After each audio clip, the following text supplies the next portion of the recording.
Happy to. Thank you. It is the mission of the Mansfield Public Schools, in partnership with the Mansfield community, to ensure that each and every child develops the knowledge, skills, and dispositions essential for civic engagement and personal excellence in learning, life, and work within our local and global community. Great. Thank you very much, Edith. May I have a motion to approve the minutes of October 14, 2021 regular meeting? I move to approve those minutes. Thank you, Susanna. May I have a second? Thank you, Dave. Are there any corrections? Any objections to approving these minutes? Any abstentions? Approved. Thank you. That brings us to recognition and celebration. Tonight's celebration is one of the most enjoyable events of the year for our board, and I'm absolutely thrilled that we're able to celebrate in person this year. So now I'd like to turn it over to Superintendent Lyman. Great. Welcome, everybody. So nice to see you all here. We've been back meeting in person for a while, but we haven't had an audience, so this is very nice. We've had just a fabulous, amazing day today. You're going to hear more about it for those of you who weren't able to experience it with us. But as Chairman Ward said, this is really one of the most enjoyable events of the year. And so at this time, I'm going to invite Dr. Shamim Patwa to the podium over here to get us started. She's going to tell us a little bit about the process that we undertake in Mansfield to help us identify our Para-Educator of the Year. And then after that ceremony, we will move on to our next recognition ceremony.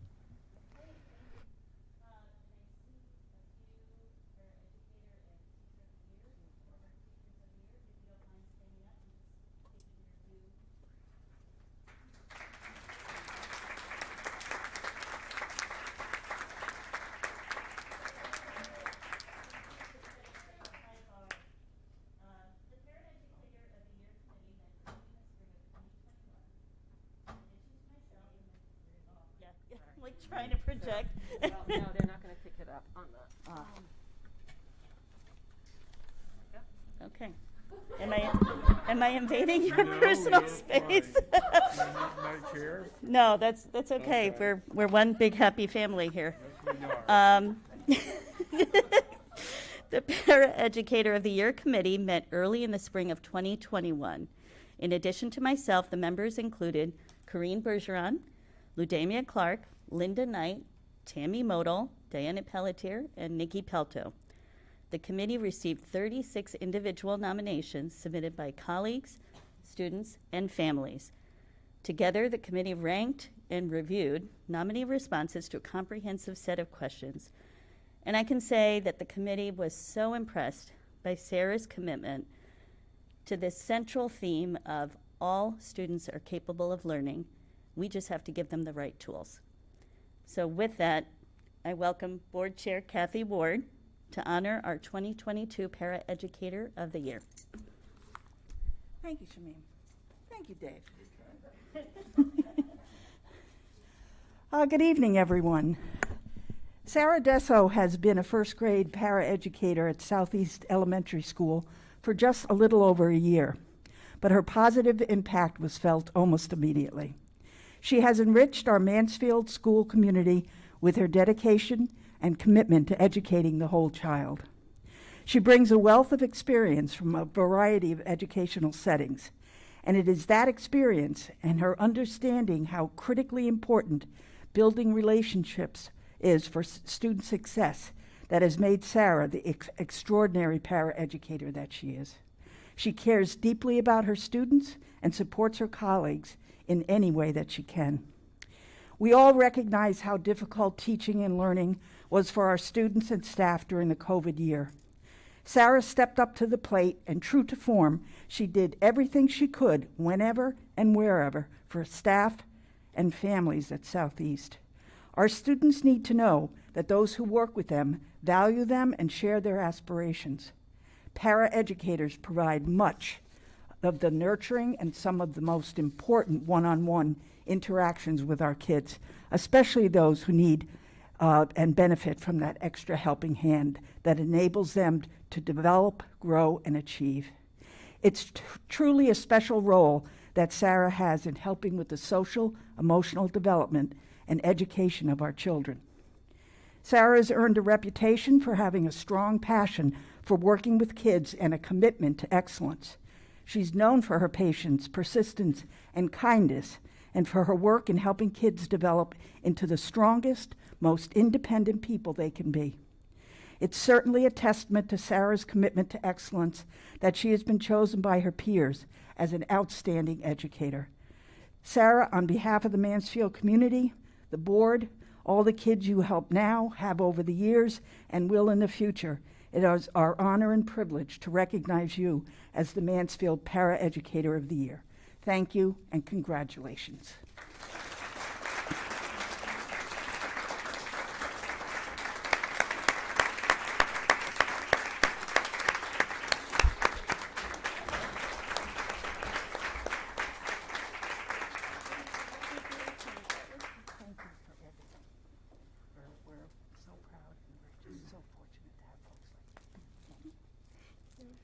And now I'd like to introduce Lauren Rodriguez, President. You're not moving that quick. Principal. Yeah, that's what it is. Oh, that's beautiful. Look at that. Thank you, Kathy. Kathy, I love that you know our teachers and paras so well. It's beautiful.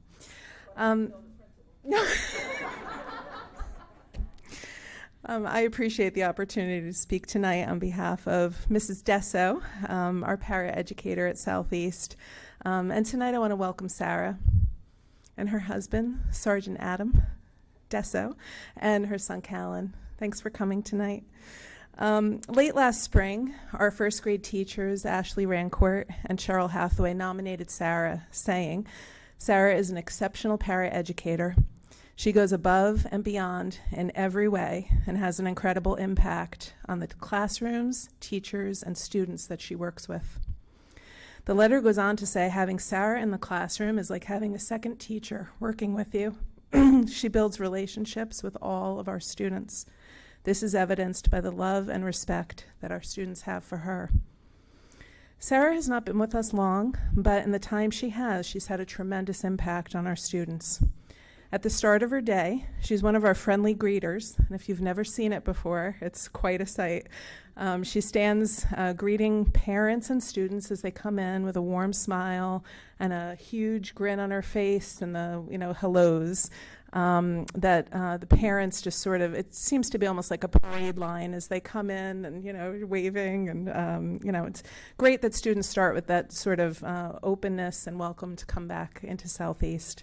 But then she's often running through a rigorous schedule that pretty much takes up every single minute of her time. She's supporting our social emotional curriculum during the morning meeting. She teaches 2 small group reading interventions in grades 1 and 4. And she supports the reading workshop in 2 classrooms with beginning readers. And she even knows how to confer with our readers. And she meets in small groups for students as they do their reading skill work. And then she heads out to the lunch and recess block where she manages all of our students during recess. So she actually touches every single student at Southeast. She supports the playground by helping problem solve the friend interactions, and she helps with the group games. As was mentioned during the pandemic, Sarah, along with many other Mansfield para-educators, personally delivered materials to students' homes to provide a continuous learning environment, as well as providing tutoring for students. So as you can hear, Sarah has the ability to change gears minute by minute, in addition to some of these other required skills. And the list is long of what she shows, but I'd like to mention them all. She has patience, she has kindness, has caring, a deep commitment to teamwork, knows our children inside and out, knows about reading skills and how to teach reading to emerging readers. She has behavior management skills, even teaches writing and math. And she just continues to love our children in a way that you want for every single child to have. I know this type of event isn't her favorite, but the recognition of her hard work to our students and teachers is so deserving. So thank you, Mrs. Desso, for making an impact on our students each and every day.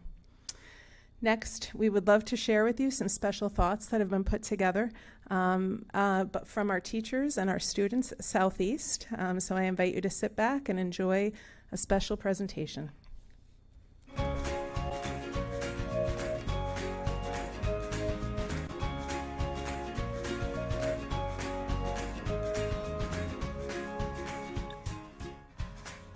Mrs. Desso brightens our day from the minute she comes in, as she waves to our students, to helping every student when they're learning in classroom to read, to write, to do math. She focuses in with every student to make them feel special and to help them to know that they are the most important thing at that moment. And she helps everyone to learn and to be the best that they can be.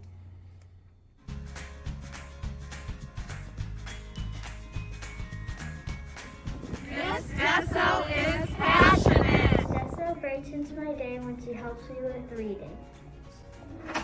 Mrs. Desso brightens my day because she's nice. Miss Desso brightens my day helping me with my math. Miss Desso is caring. Miss Desso brightens my day when she helps other kids. Miss Desso brightens my day when she helps us line up for recess quietly. Mrs. Desso is insightful. Miss Desso brightens my day when she helps me with work. Miss Desso brightens my day. She brings me to a movement break.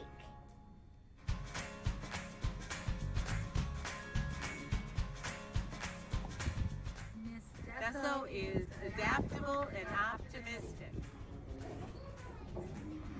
Miss Desso brightens my day when she watches us at recess.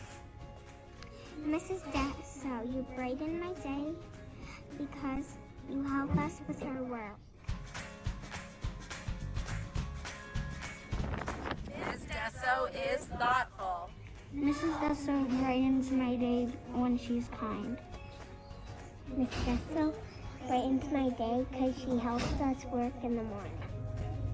Miss Desso brightens my day for cheering for us.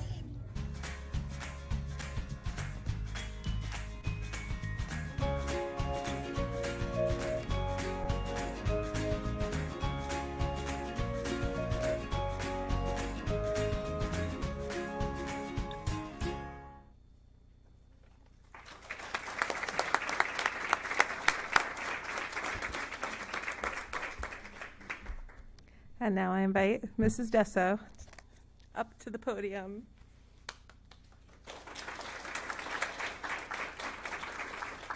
That was adorable. Hi.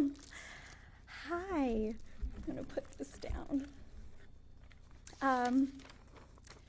I'd like to thank the Board of Education for recognizing me here tonight. Mansfield has an incredible reputation for their quality school systems and their high educational standards.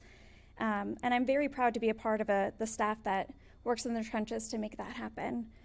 Mansfield has been one of the most welcoming places I've ever worked, and I'm happy to have made it my new work home. I have so many people to thank that have made this possible. To the Para-Educator Committee, thank you for valuing the role of the para-educator and giving us an opportunity to showcase our talents. This award has validated me, even though I tend to shy away from accolades.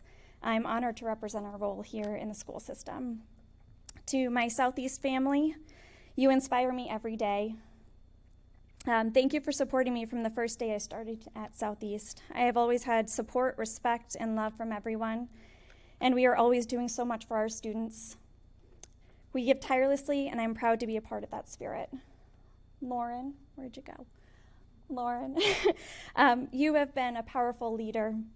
You saw potential in me, and you've supported me through my growth here in Mansfield. And lastly, I'd like to thank Ashley Rancourt and Cheryl Hathaway, who isn't here tonight. You guys are the reason I'm here. You welcomed me into your team. You helped me get acclimated. Thank you for your trust, your encouragement, your mentorship. I am incredibly grateful for you both. I believe that all children are innately capable, and if they are given the right tools, this is my line, they can be successful learners, and I truly believe that. And one of the best tools that we can give them is support in the classrooms from excellent teachers and skilled paraeducators. It gives the students a stronger foundation, a more secure support system, and a greater opportunity for learning. Children who have their needs met feel secure and safe, something which we all know gives them a strong foundation for future success. As I reflect on the award, I think about how fortunate I am to be here in Mansfield, where paraeducators are so valued. And I am deeply grateful to the Board of Education for that support. Thank you.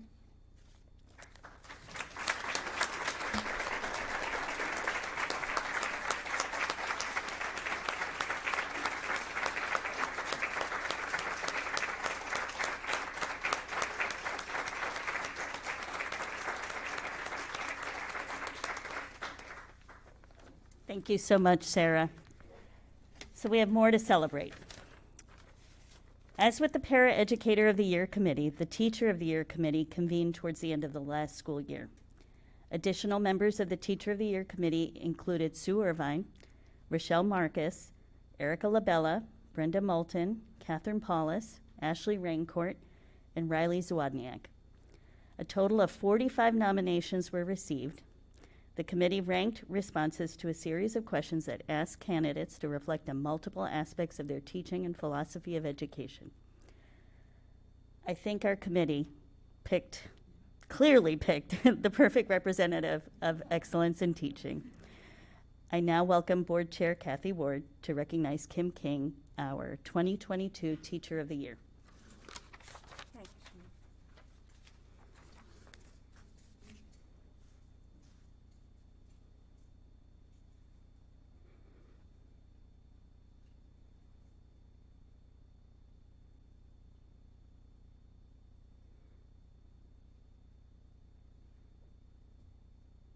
Look, when Kim King is Teacher of the Year here in Connecticut, and when Connecticut has the best school system in the country, and America has one of the best school systems in the world, I think that makes her one of the best teachers in the world.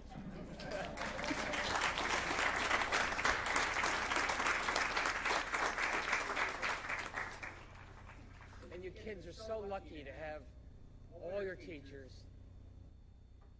Great, thank you, Jill. It's the truth, right?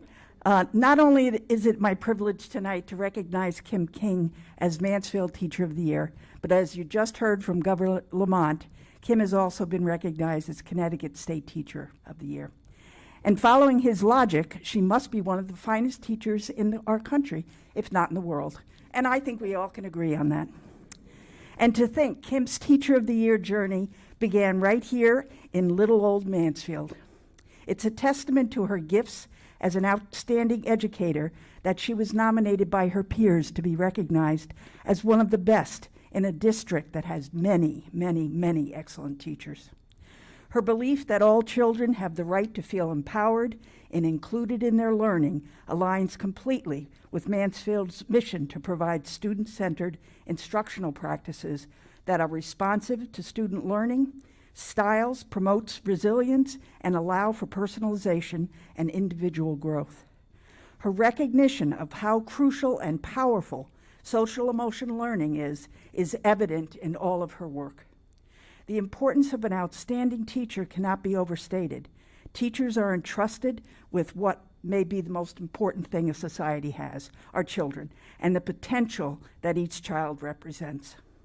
The children of Mansfield each have tremendous potential to grow, to learn, to achieve beyond their goals and make their mark in the world. Outstanding teachers are crucial for guiding our kids on that path.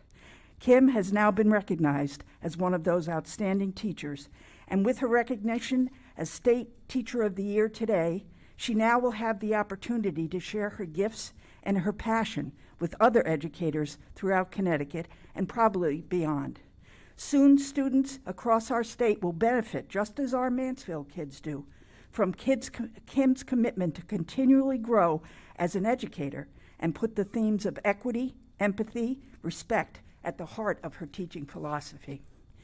Kim, we are so proud of you today, but please know that your kindness, your skills, and gifts have been evident for years and will be for years to come.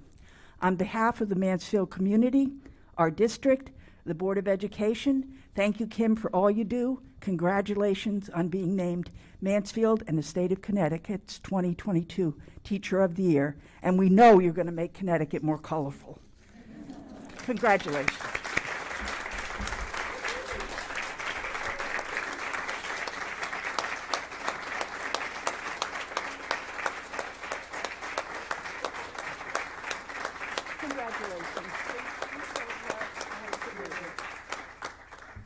And now I'd like to introduce Mike Seal, who is a principal at Vinton Elementary School.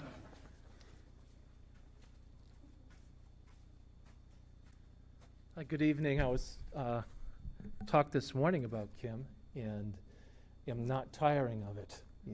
She's an amazing human, and I've been thinking about Kim since July, it feels like, when I wrote a letter about her, just thinking about what is, and I don't want to use the word magic because she works so hard. It's not something she walks into the class and sprinkles on kids. It is amazing hard work.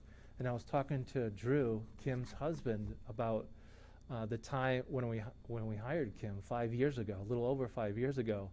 It was in the summer, and hiring a visual arts teacher at any time of the year is really challenging, right? And hiring him in the summer, it's just like, okay, good luck.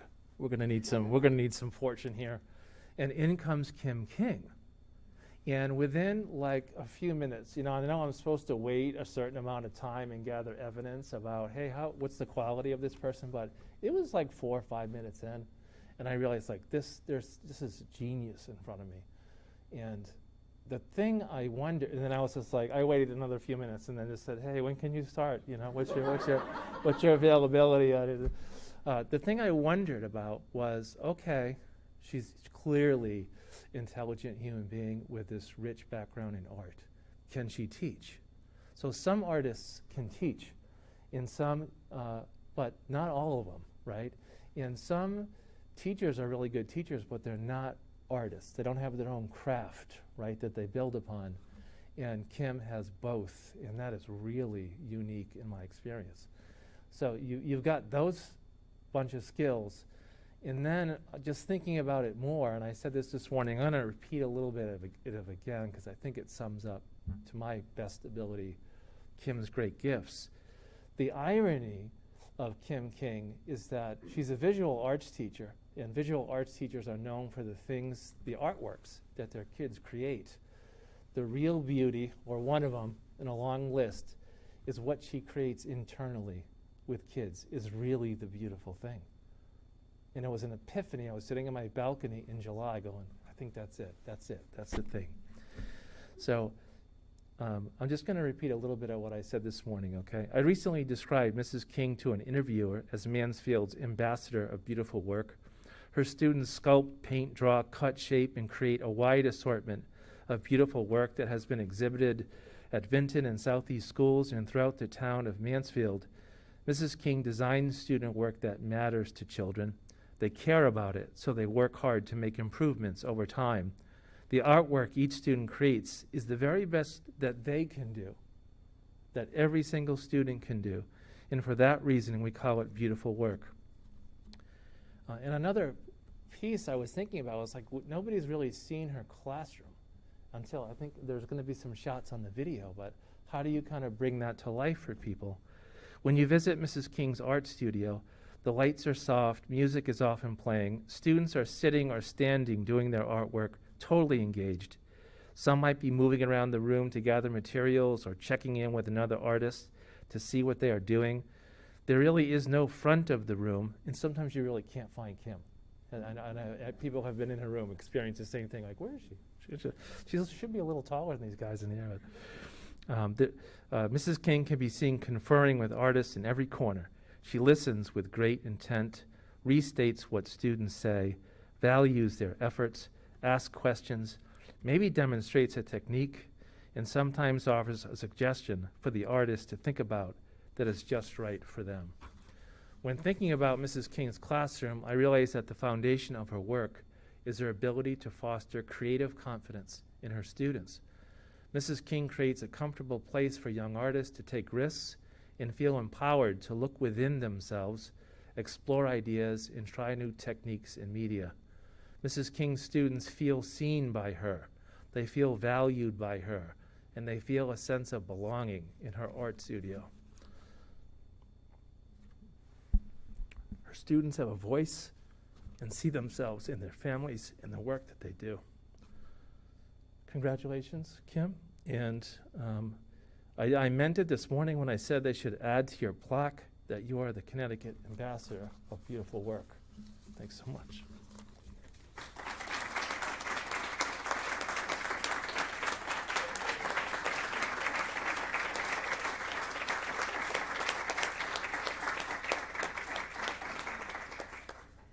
Kim, hold on just a minute.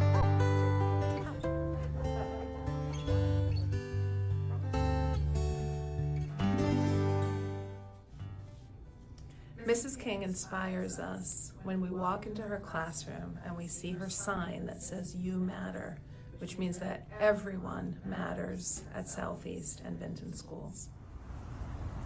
Mrs. King inspires me to make my mistakes into creative art. Mrs. King inspires me to be myself.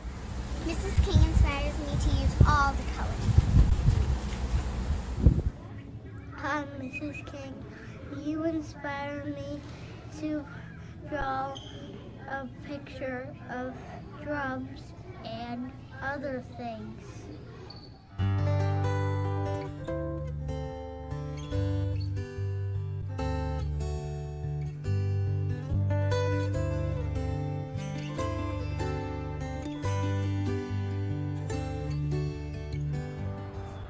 Mrs. King inspires me to be helpful and creative about what I can do. Mrs. King helps me be an awesome artist. Mrs. King, I'm inspired from you to make tugboats and draw very cool drawings to make monster trucks and things. Miss King inspires me by being kind and helping us when we don't get something. I'm Mrs. King, so you inspire me to create.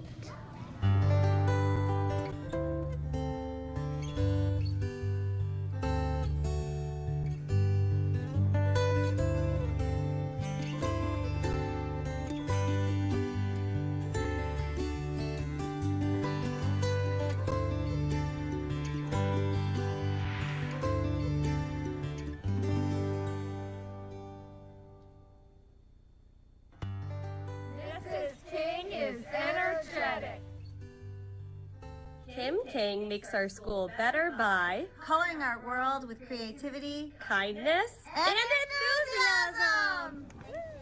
Mrs. King is kind.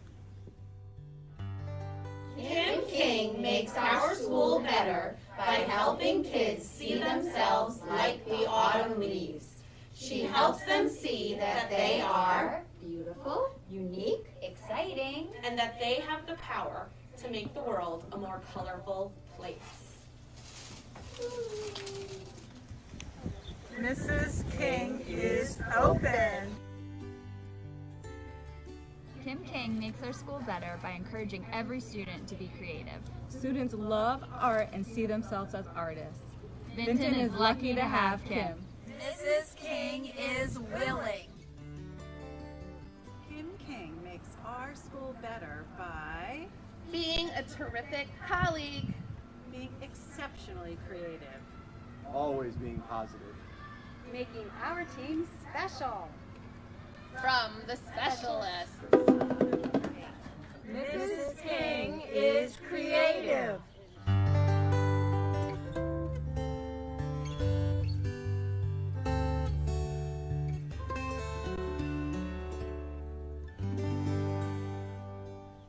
Mrs. King is inspiring. Mrs. King inspires us to spread beautiful work throughout the universe. Thanks, Mrs. King.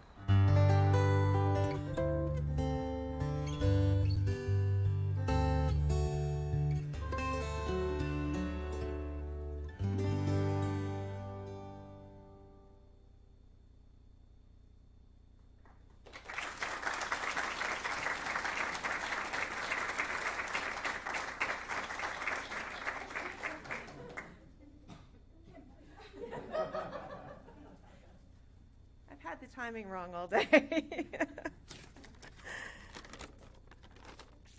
Thank you so much. Thank you to Superintendent Kelly Lyman, the Board of Education, for your commitment to Mansfield's teachers and students. My principals, Lauren Rodriguez and Mike Seal, for your unwavering support and encouragement. And special thanks to the Teacher of the Year Committee, who volunteered their valuable time to recognize teachers. And thank you to my amazing family. I love you. I'm honored to represent Mansfield's incredible educators. I had a moment to reflect this afternoon on this morning's festivities, and after I pushed aside my overwhelming sense of panic, what I was left with was pride. Pride in our students, pride in our teachers, and pride in Mansfield. There is a unique community of support in Mansfield. We have a culture where we help each other. We lift each other up and we celebrate each other. The past few weeks, dozens of people chipped in, sacrificed the few spare moments in their days to practice with students, make signs, decorate my door, set up the press conference, direct traffic, and move their classes around. My cup is full. I do not take any of this beautiful family of support for granted. Special thanks are in order for Margaret Chady for heading up this huge event at a moment's notice, and Darlene Murphy for the care and time you put into this event. Earlier today, I spoke about the transformative power of creativity.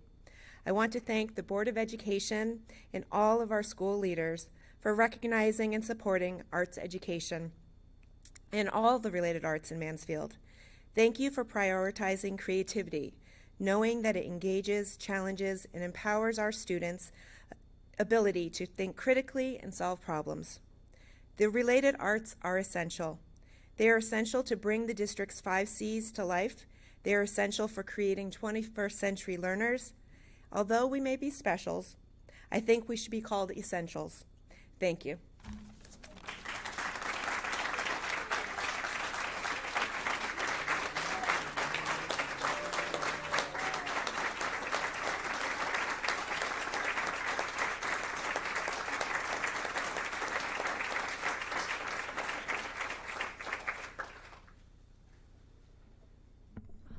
That was wonderful. Thank you very much. We do have one other recognition this evening, and I'm going to talk about it right now just because we have an audience. And that's where, with a little sadness and great appreciation, we're losing one of our board members tonight we have to say goodbye to. It's Rebecca Aubry.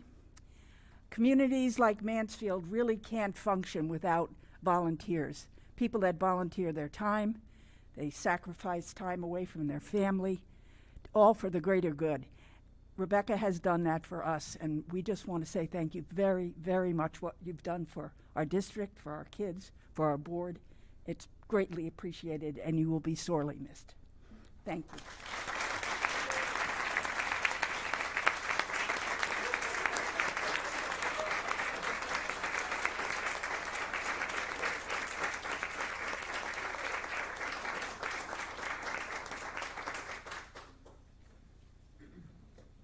At this time, we can take a few minutes that you folks can mingle and talk to congratulate the recipients, and we'll get back together in 5 minutes. And in years past, we've actually had refreshments, but in these times, we have chosen not to do that. So Vinton School and Southeast School tomorrow morning will have a delivery of cupcakes so that you can all celebrate together at school tomorrow.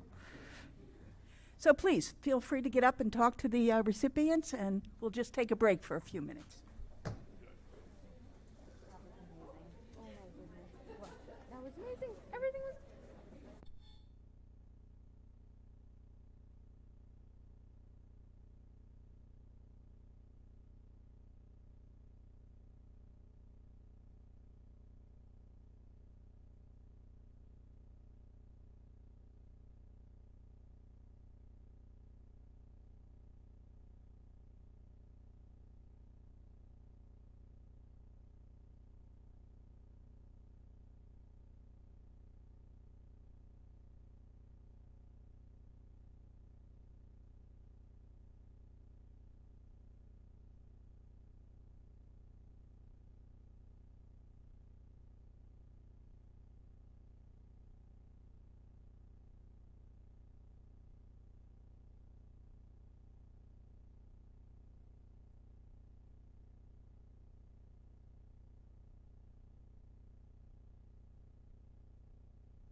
right, ladies and gentlemen.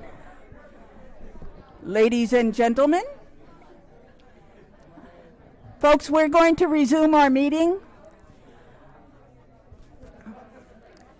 I would like once again to congratulate Kim and Sarah, and thank you to all the friends, family, and colleagues who joined us.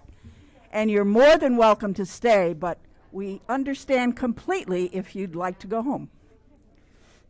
So thank you, everyone.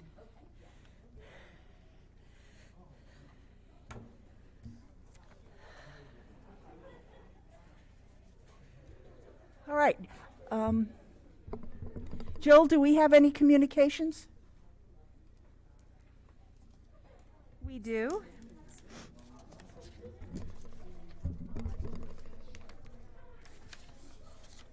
We have a contribution request from the Town of Mansfield Human Services Department for their holiday fund.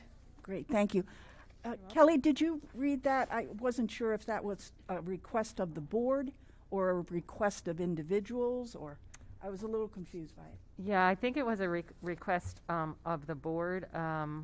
Many of our schools support that program already through programs that they do with parents and students. So it may have been just that they wanted to alert us that it was happening again, but I certainly think they would be very appreciative of any individual donations if people wanted to make them. Great, thank you. And you all now have a little form and information correct. about it. Correct, thank you. That brings us to our first hearing for visitors. Is there anyone who'd like to approach the board? I have to say that, I think. Are there any additions to the present agenda?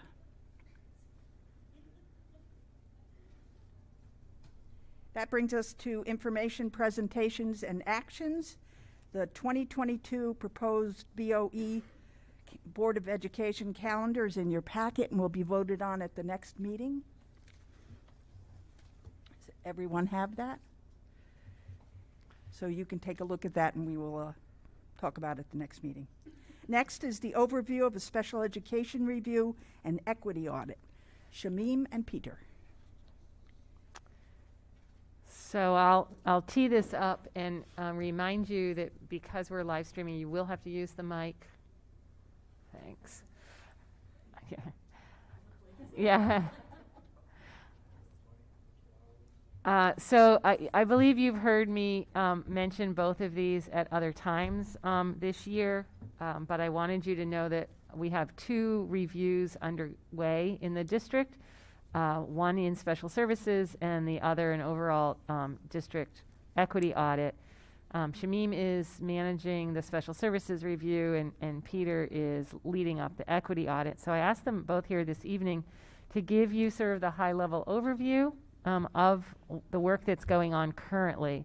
When these reports are completed, we will be back with a full report, and the reports will, I at least know with regards to the special services report, include some recommendations.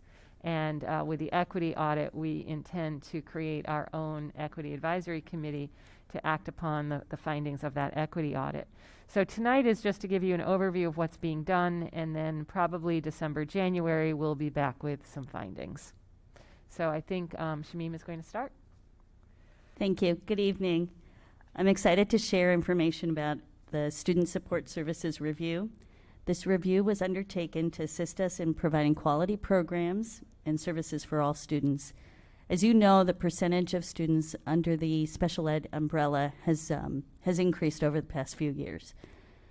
Also, the number of students with 504 accommodation plans has increased. Added to that, there is a rising need for student support in mental health and behavioral health. So that's kind of the context in which we approached this, this review, and I want to thank Superintendent Lyman for supporting this initiative.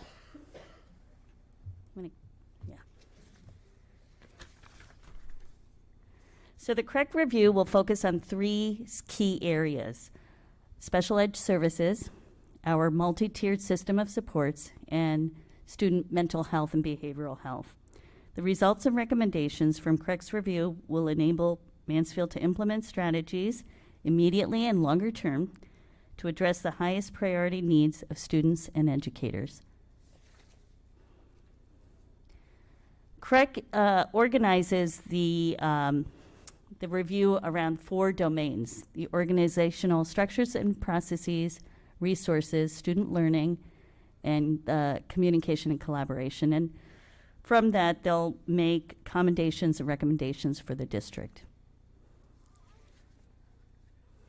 To get a better sense of the scope of this, the process entails quite a few different pieces.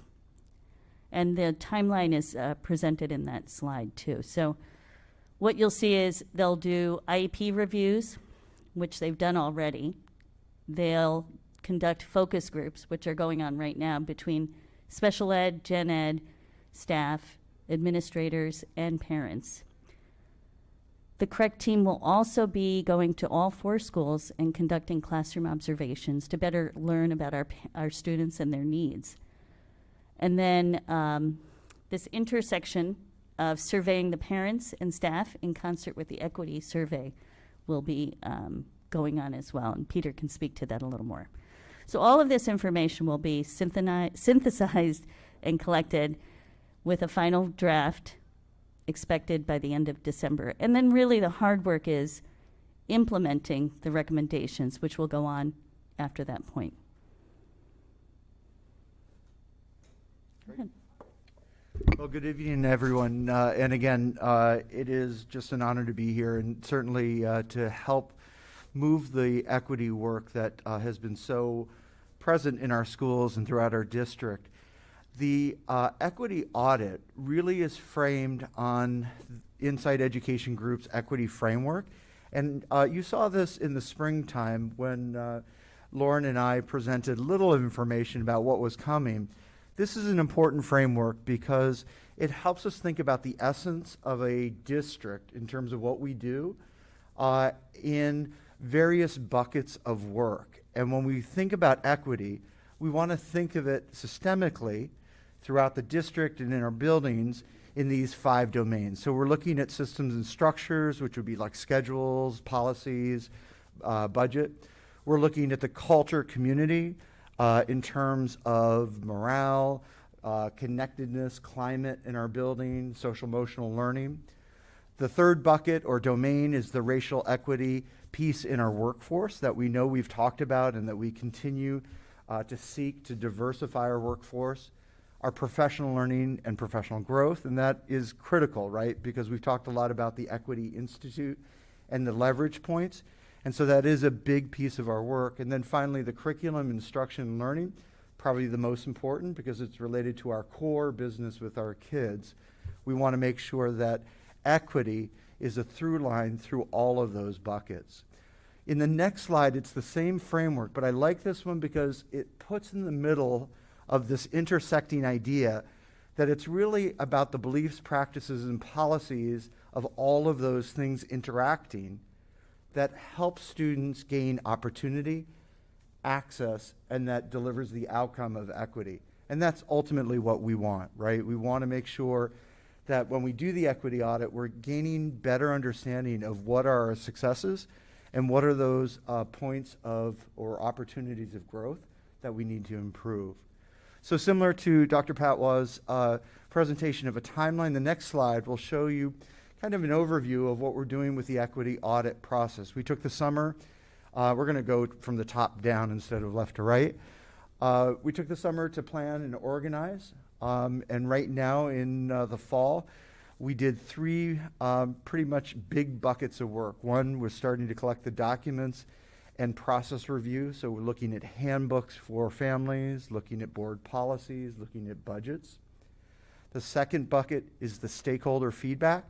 Similar again to the special education audit, we're looking at surveys and focus groups from our parents, families, community members, teachers, staff, students, and leaders.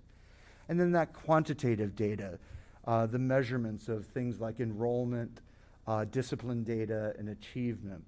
So we're taking time this fall to collect those documents, to collect that data, and then we really hand it over to Inside Education Group that will start to synthesize that into a comprehensive equity audit report should be ready December, maybe early January. And then from there, as Kelly shared, we're really thinking about leveraging a district equity team that takes this audit report and starts to digest it so that we can identify and name our successes, our opportunities where there currently already is equity and we're doing a good job. But more importantly, looking at those places where we can grow and develop and do a better job.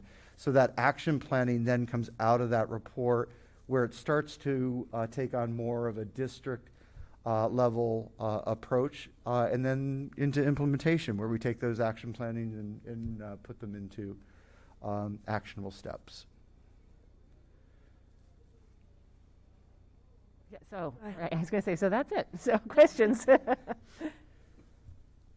These both sound phenomenal. Are there plans embedded to do some work around getting some student voice? I just think about them as our stakeholders as well. Yes, so for the equity audit, we talked a lot about this, and you know, there's a developmental piece to this as to what students would be able to reflect upon and participate in.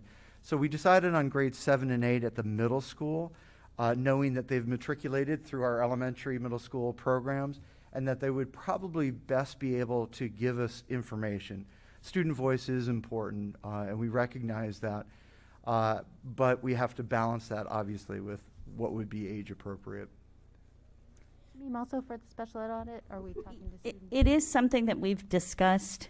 At this point, it's not in that initial leg of it, but I am confident that we'll be incorporating student voice into the results, and really, I mean, it wouldn't be meaningful without it, so you're right.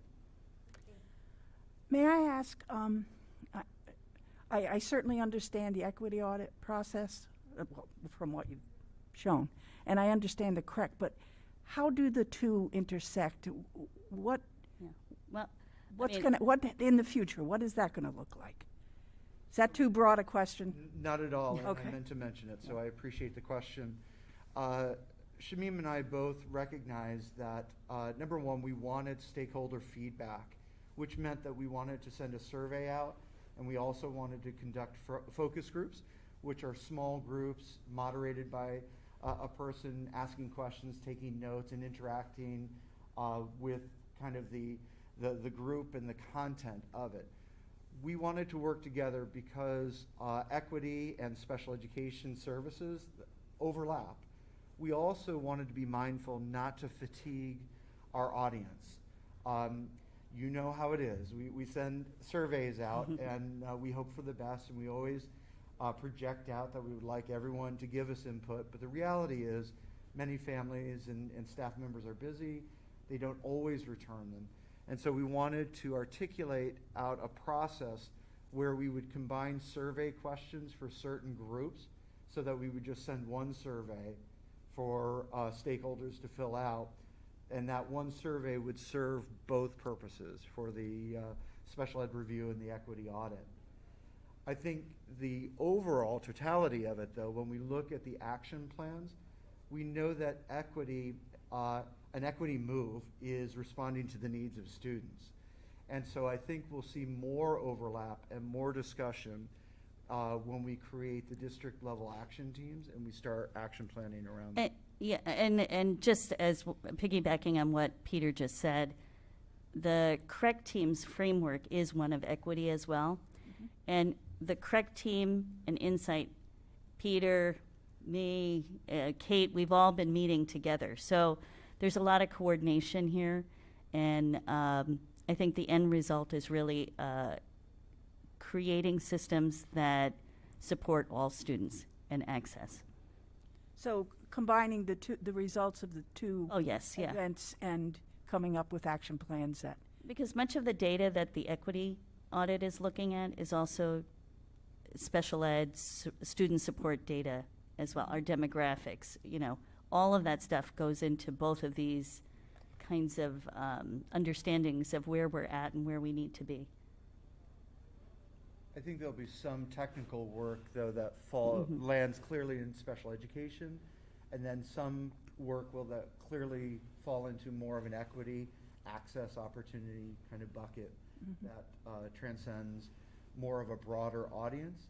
With the special education review, we're primarily looking at students with IEPs and looking at the process of identifying students and supporting students that have those needs. I would also say or add that the MTSS piece of it is really looking at our gen ed practices as well. So what are we doing in tier 1? What are we doing when students need more? Do we have the structures in place? And that's kind of, I see them as so interconnected. Absolutely. Equity is embedded in everything, good and bad. Correct. Rebecca? I just wanted to follow up on Susanna's question about student input, and was wondering if any consideration has been given to students who have exited our schools or at the high school, and I understand that changes happen over time, so what they might talk about might not reflect exactly what's happening now, but that they might still have valuable input and be able to talk about it at a more developmentally appropriate level. It's a good thought, Rebecca. I could see this as, again, one phase in our study. I can imagine that this work will continue on and, getting into more student voice. What are our graduates saying? Those kinds of things. I don't think our work is done. And we will have a community survey where we're inviting everyone to participate, those willing to give that feedback, and hopefully we can capture some of that, but you just gave me an idea to make sure that we perhaps do some direct marketing with Mansfield high school students. Not a bad idea. Martha? I have a question about slide number 4, if you could go back to that one. That was the timeline, yes. Yeah. Okay, this is per student, each student who has an IEP? So the IEPs that they are reviewing, they've just randomly selected a percentage of our IEPs to look at the practice. What are we writing? Because that's one piece of it. How are we writing our IEPs for the maximum benefit for students? Is that answering your question? This isn't going to hold up anything. Oh, no. This is more about... This is going to put a halt on... Not at all. This is just with the equity process and this is really this for your own, the way you develop IEP reviews and what you... Oh, no. Yeah, no, this is really about our practices separate from our own special ed practices of timely IEPs, meeting with families, holding PPTs, very separate. Nothing is interrupted. We continue, as we always do, in accordance with state and federal guidelines. So none of that is impacted. It's more about looking at the old IEPs that we have and seeing if there are some themes. Are there needs in terms of professional development? Are we writing them for maximum educational benefit for students? All right, I think that slide is confusing. It's a review of IEPs. It's not part of the IEP review process. Yeah. It is, because to me it looks like this is what we're going to do with every IEP, and this is the timeline, and it seems like, okay, you've got 4 months. There's only 4 months of school left after that. Yeah, so in fact, they're already done with the deep dive into the IEPs. So they've done the September, early October.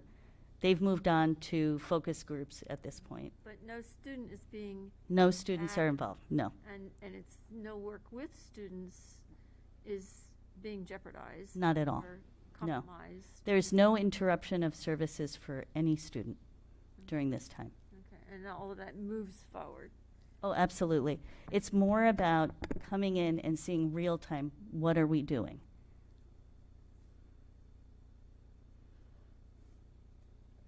Oh, Kelly. I just had an anecdotal question. Because this is obviously a great practice for us to be able to actually see tangible results of equity in our work. And I'm just curious, it's one thing to talk about it, and then it's one thing to see it implemented. As a result of the equity conference that now everyone has been exposed to, are you just anecdotally seeing staff being more conscientious of these issues, or do you think there needs to be more? Obviously, there always needs to be more, but do you think that has had an impact on this year? Absolutely. In fact, just the fact that we've started the Equity Institutes and people know about the Equity Audit, we've already engaged in the work. And so, it would have been interesting if we could have isolated ourselves from any of that work to see what we were like prior to all of our conversations. We started professional learning, I think, maybe 2 years ago.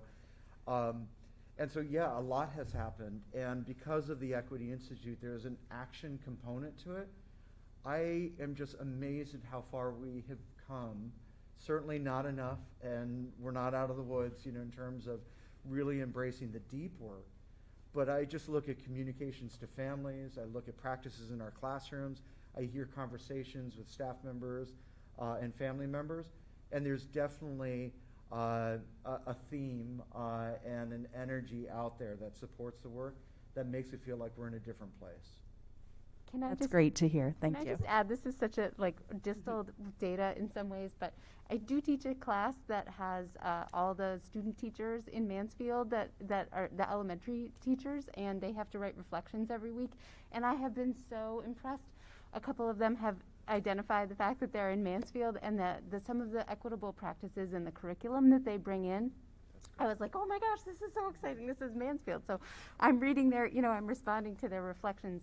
And they've brought up some really wonderful practices that they've observed or been a part of. And I've been very excited about that. And it's just been a nice way to sort of hear a little bit more distantly about what's going on in the schools. So thank you. Anecdotally, too, it feels like, not that it wasn't a safe place, but it feels like a safe space to always have these conversations. It just feels safer and more comfortable. So I see it across the board. Well, I think your timing couldn't have been better either, because a lot of people don't really understand, that aren't in education, that we still are very much in the pandemic. And there are a lot of students, who weren't in school last year. I know that you guys did a great job, but it's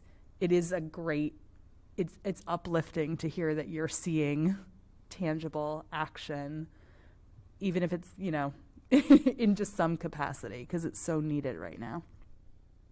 And looking for the work, right? Knowing that each report will illuminate best practices, but it also will start to set some milestones for us of what we need to work on. So it's a little of both.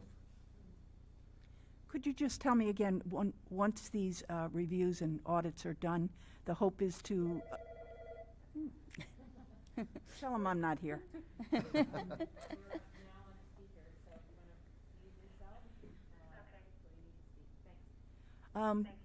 What's the hope? A committee, an ongoing equity committee? I missed that part.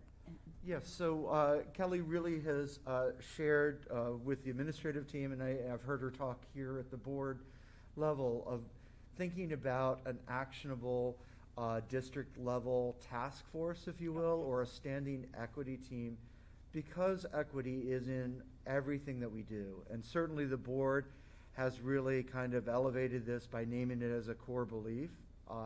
It really would be helpful to have a standing team to help us look at this and start to connect the through lines of climate connectedness of our students, staff, of our community members, thinking about equity in teaching and learning and professional learning. So we do imagine creating an equity team to start to work on that action plan, and then thinking in terms of long term, how can we sustain this effort? And a team at the district level would be very helpful, because then we know that we have a group that's going to keep moving this forward, that is a conduit, if you will, to make sure that we're advancing that work each and every year and thinking about what the next move for the district and for schools will be. That's wonderful. As Kelly said, it's uplifting. Any other questions or comments? No, I'm very appreciative of Peter and Shamim's leadership on this, and Lauren was very involved as well as we got the Equity Institutes up and running. And I'll just remind you that much of this work is possible due to, for the special ed review or the special services review, due to the way we chose to use our ARP funding. That was some of the COVID relief funding. And for all of the equity work is being supported by that grant that we were asked to participate in through Insight Education. And so these are heavily, these are programs that come with costs, let me just say that. And so I'm really very fortunate that we've been the recipient of these great grants to be able to make this happen. Well, thank you both, all three of you. Thank you very much for your work. That sounds wonderful. All right, school and district development plans.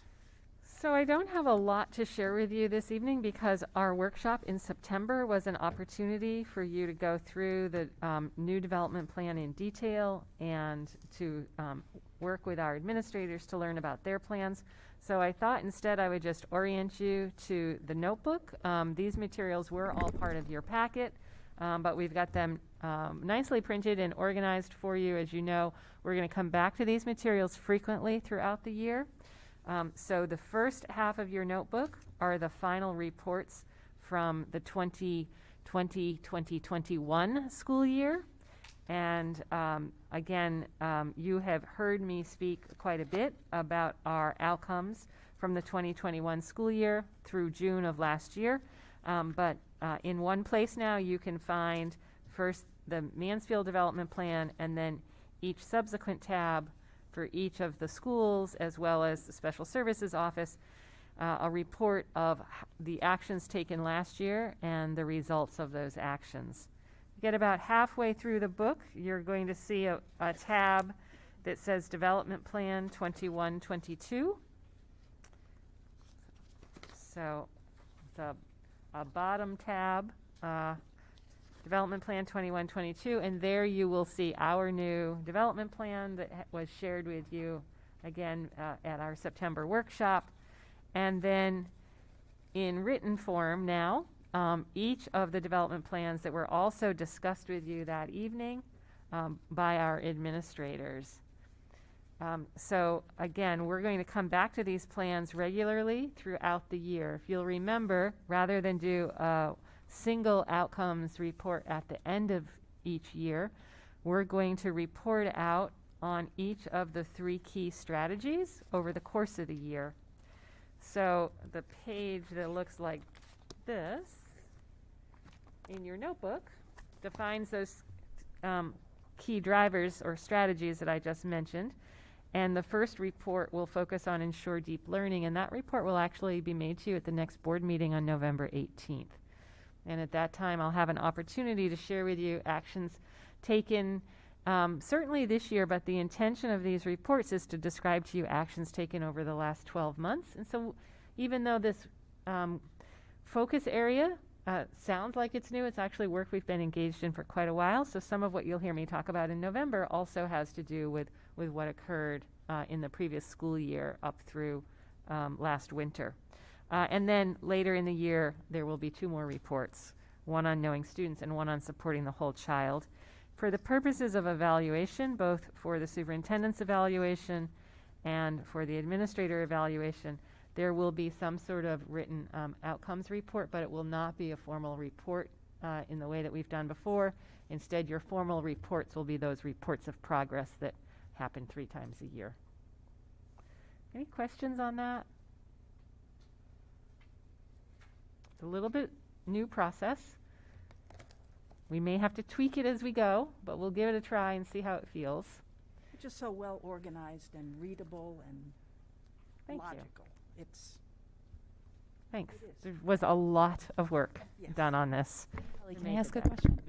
Mm-hmm. Are your for educating staff and engaging them in this, are your professional developments following a similar type of sequence? So because our teacher evaluation plan is required to be connected to school and district goals. Each of the administrators in the month of October shared these development plans, meaning the district plan and their individual school plan, with their staff. And then throughout this month, they've been meeting with staff as they establish their own professional growth goals and student performance goals linked back to this. Okay, great. So that's all intertwined with It is. this document. Yep. Okay, sure thank is. you. Martha? What is it's a lot of the pages had star reading. What does star stand for? Good question. I looked in the beginning of the narrative and I didn't see anything that said what it was. So the STAR reading assessment, I'm not sure I can tell you what the acronym means. I'll have to look that up myself. But do you know? No. You guys use it? Yeah.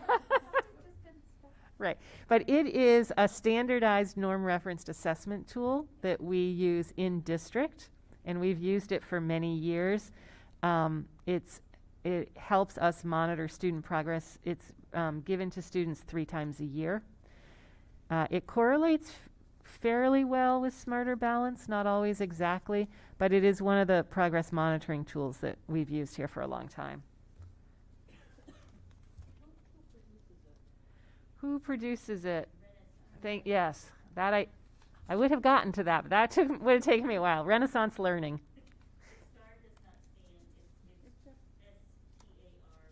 Lowercase. It's not an acronym. Okay.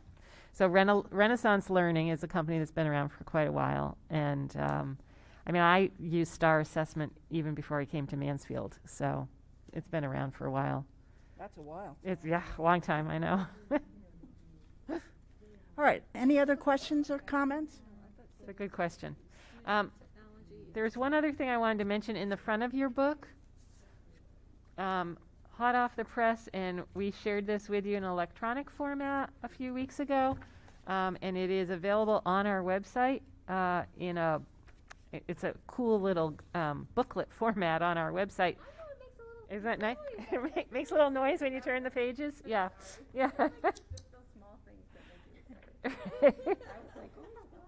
So I thought you might appreciate having a hard copy. We did make some hard copies of this for people. So it's a nice sort of at a glance overview of the curriculum here in Mansfield. And that's it. You should be very proud of all this work, Kelly. Very proud. We are. Thank you. Should I keep going? Because we have the updates next. Sure. So update on the school building project. The building, I'm sorry, did you want me to say this, or do you have a report? Okay. We didn't talk about this ahead of time.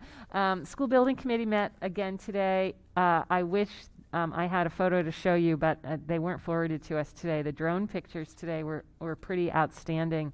Now I would say about 2/3 of the, well, a little more than 2/3 of the building can be seen from the air. There is one small section of foundation that needs to be finished, and it should be finished by the middle of next week.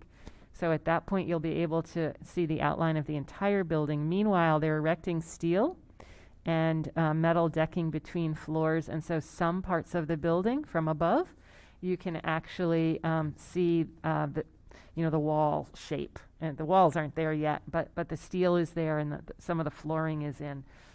So that's pretty exciting to see. We also had a very positive review earlier this week regarding that furniture, fixture, and equipment ed spec that you all approved on the 14th. And that review went especially well with the State Department. In fact, we were complimented after the meeting, or at the end of the meeting, about the thoroughness and the well-developed plan that we presented. And then TSKP actually received a call from them the next day after they had done another review that was not as well done, to thank them again for the job that they had done. So we're very excited to know that, and we will be expecting their final comments probably within about 3 weeks, and then that project goes out to bid. So we are continuing to monitor material procurement, and We do know that there are some materials that are starting to be delayed. We don't know all of the implications of that yet. But I have to say, we continue to be really impressed with Newfield Construction and how on top of the game they are with all of this. So it's very encouraging. Just, because we can't take any of this for granted, can you tell us who toured the new building today? Oh, well, you didn't get any closer than I have. But when Governor Lamont was at Southeast today, we did manage to both show him some of the artist renderings and talk about some of the educational design features of the school. And he had time to take a walk over to the site. And we had an opportunity to talk with him about net zero and what that really means in this building, some of the design features of the building that will allow it to be net zero, the ways in which we'll use the building as a teaching tool. And he seemed impressed with the project. In fact, at one point he said, "Are you off the grid here?" I said, "Well, we haven't gone that far," but he did seem very impressed, and he said he would come back for the ribbon cutting. So we hope that happens. Was Dr. Russell Tucker also along? Was she able to stay? She was very busy with the press at that point, so she did not have an opportunity to come out to the site. Yeah, but that's great. Yeah, it is great. Yeah, thanks. Okay, I will keep us moving then to the roof project. So last Friday morning, very early, by one account, we had 14 tractor trailers approach MMS to deliver the long-awaited insulation material for the roof. So we now have all materials on site to start the roof, with the expectation that they were going to start Monday until we experienced a week of rain and wind. So they were not able to get to work this week, completely understandable, but they will be starting Monday. And surprisingly, their time estimate is only 6 to 8 weeks to get this roof. Now that's to replace the roof. The photovoltaic system itself will likely not be able to go on until after winter. They just don't think they're going to have enough clearance with no snow to do that phase of the project. But that's okay. If we can have a new roof on MMS before heavy snows fall, we'll be very grateful. And that's it. Any questions?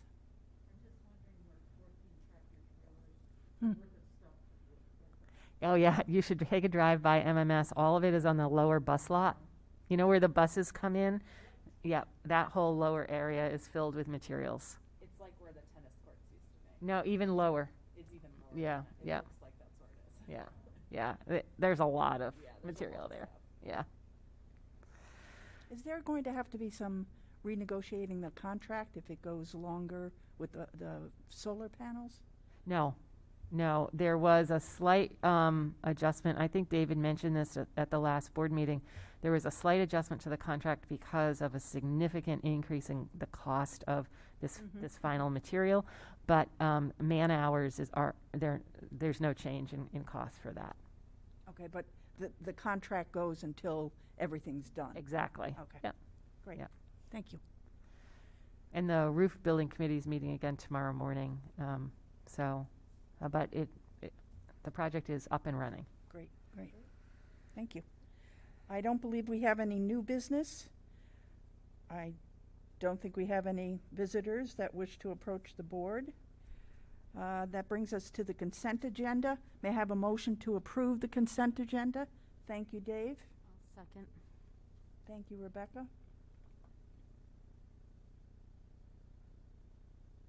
Are there any objections to approving the consent agenda? Any objections? Are there any abstentions? All right, that's approved then. Thank you very much. Next, I'll entertain a motion to go into executive session for the discussion of a personnel issue related to the superintendent